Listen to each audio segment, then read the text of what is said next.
The Story of the Firebird by Demi. Demi used several tales to tell the story. The stories are from this man, Alexander Nikolaevich Afanasyev.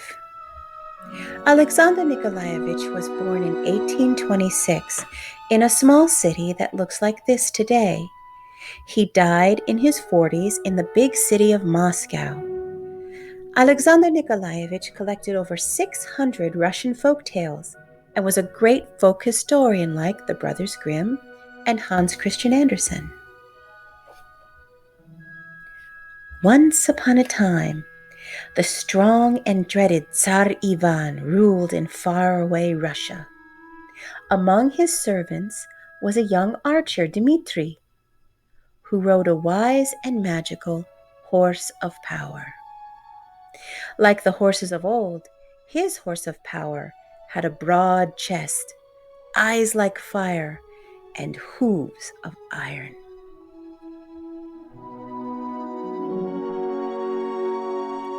One day in spring, Dmitri was riding through the forest on his horse of power. The trees were green and flowers blossomed everywhere. Squirrels and rabbits hid in the undergrowth, but no birds sang. Why is the forest so silent? The archer wondered. Then suddenly, in the pathway before him, he saw a glittering feather, larger than a swan's. The feather was made of pure gold. "The Firebird has been here," he exclaimed. "Leave the feather where it lies," said the horse of power. "If you take it, you will be sorry, and you will know the meaning of fear." But Dmitri thought only of the reward Tsar Ivan might give him for the feather, so he picked it up. Dmitri went to the palace and bowed before the throne. "O Tsar, I have brought you a feather from the Firebird." "Thank you," said Tsar Ivan. "But why have you brought me only a feather? You should have brought me the bird itself. A feather is not a gift for a king. Bring me the Firebird, or I swear by my sword your head will no longer sit upon your shoulders." Dmitri bowed and left the palace. Weeping bitterly, he returned to his horse of power. "Do not be afraid," said the horse. "The trouble is not now. The trouble is still to come. Go back to the Tsar and ask for 100 sacks of maize." Dmitri obeyed.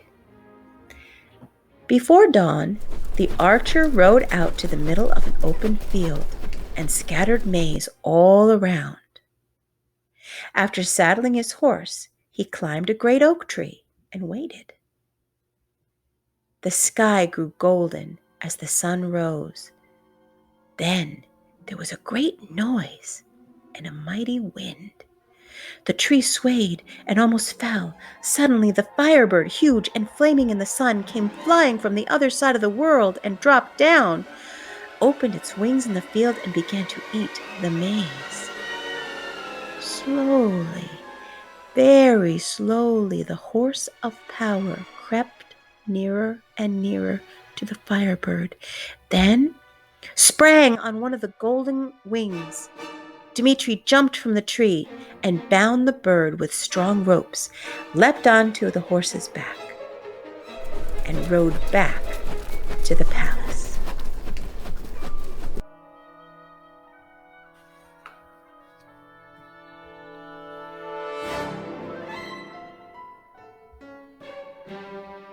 Dmitri stood again before the throne, offering the magical bird to the Tsar. Tsar Ivan knew that since the beginning of the world, no ruler had ever been presented with a firebird like a duck caught in a snare. And he saw Dmitri was truly heroic. So he said, "Since you know how to catch a firebird, then certainly you will know how to bring me my bride, the fairy princess Vasilisa.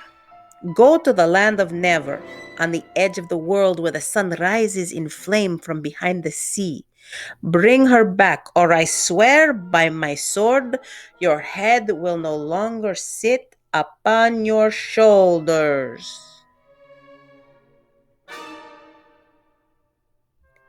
The young archer bowed and, weeping bitterly, returned to his horse. "Do not be afraid or weep," said the horse of power. "The trouble is not now, the trouble is still to come. Go back to the Tsar and ask him for a golden tent and a delicious feast." Dmitri obeyed. Dmitri mounted his horse of power and rode off to the land of Never. 4 days and nights they traveled, until at last they came to the edge of the world, where the sun rises in flame from behind a deep blue sea. And there was the fairy princess Vasilisa, in a little golden boat, dancing in the waves. At first sight, the young archer fell in love with her. As the horse of power fed upon the grass, Dmitri set up the shining tent. Then he sat down to enjoy the royal banquet. Princess Vasilisa saw the tent and rowed her little boat to the sandy shore. She stepped out, slipped over to the door of the tent, and peeked inside. "Good day to you, Princess," Dmitri said. "Please dine with me and rest yourself a while." So the princess dined with the young archer and drank to his health from a golden goblet. The food was very heavy, and she soon fell into a deep sleep. Quickly, Dmitri lifted Princess Vasilisa onto his horse's back, and she slept while the horse of power carried them back to the Tsar. They arrived at the palace, and Dmitri carried the sleeping fairy princess inside. Tsar Ivan was ecstatic. "Sound the trumpets and ring the bells for our wedding," he cried. At the sound of the blaring horns and clanging bells, Princess Vasilisa woke up and murmured, "What is this noise? Where is the blue sea and my little golden boat?" "Your blue sea is far away," said Tsar Ivan. "And in place of your golden boat, I will give you a golden throne for our wedding." The princess saw that the Tsar was old and that his eyes were not kind.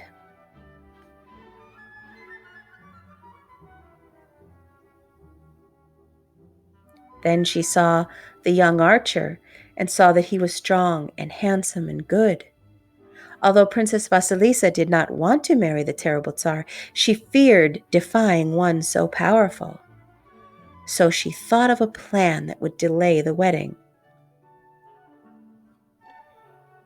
"In the middle of a deep blue sea lies a great stone, and under the stone is hidden my wedding dress in a golden casket," said the fairy princess. "If I cannot wear that dress, I will marry no one at all." Tsar Ivan turned to Dmitri. "Ride swiftly to the land of Never and bring back the wedding dress, or I swear by my sword your head will no longer sit upon your shoulders." The young archer bowed and, weeping bitterly, returned to his horse. "Do not be afraid," said the horse of power. "The trouble is not now, the trouble is still to come. Jump into the saddle, and we will find the dress of Princess Vasilisa." With thundering hooves, the powerful horse carried the young archer to the edge of the world, where the sun rises in flame from behind the deep blue sea.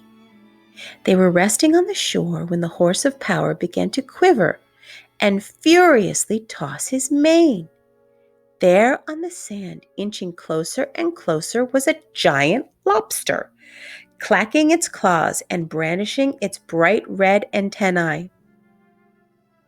The horse instantly lifted an iron foot and nailed down the lobster's tail. "Let go! Let go!" screamed the lobster. "I will do whatever you ask. Just let me go." "Very well," the horse of power replied. "I will let you go, but you must bring me the wedding dress of Princess Vasilisa. You will find it in the middle of the deep blue sea, hidden in a golden casket under a great stone." The lobster agreed and called thousands of other lobsters to help him find the wedding dress. A short time later, the giant lobster emerged, carrying in his claws the golden casket. This he placed in the hands of Dmitri, who leapt upon his horse and galloped back to the palace.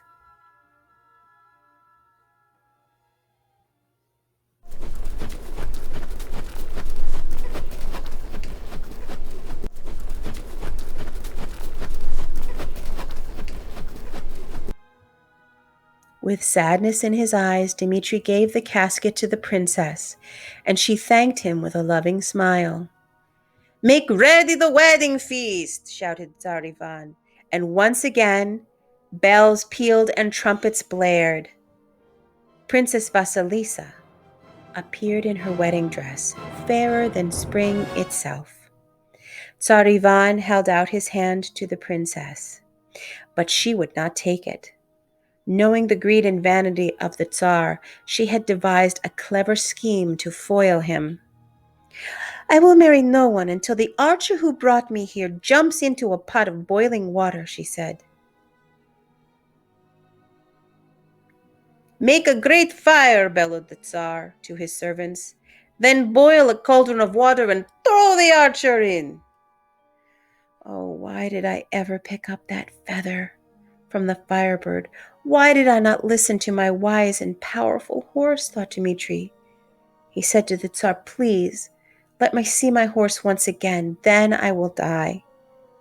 As his servants prepared the fire, Tsar Ivan granted Dmitri this last wish. The young archer went outside to say goodbye to his horse.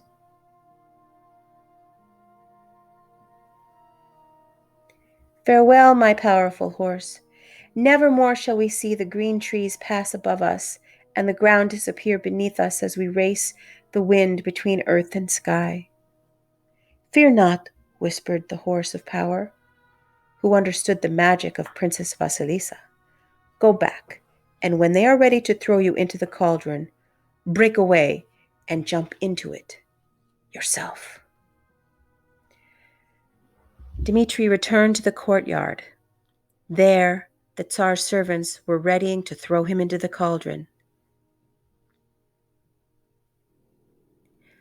"Let me see the water is boiling," the fairy princess said. She waved her hand over the cauldron, sprinkling magic dust into the water. "Now it is ready." At that moment, the archer ran boldly and jumped into the scalding water. Twice he sank below the surface, and twice he was borne up with the bubbles and foam of the boiling water. Then he leapt from the cauldron and stood before the Tsar and the fairy princess. He had been transformed into the handsomest prince in the world. "This is a miracle," said Tsar Ivan, thinking of his own bent back and toothless gums.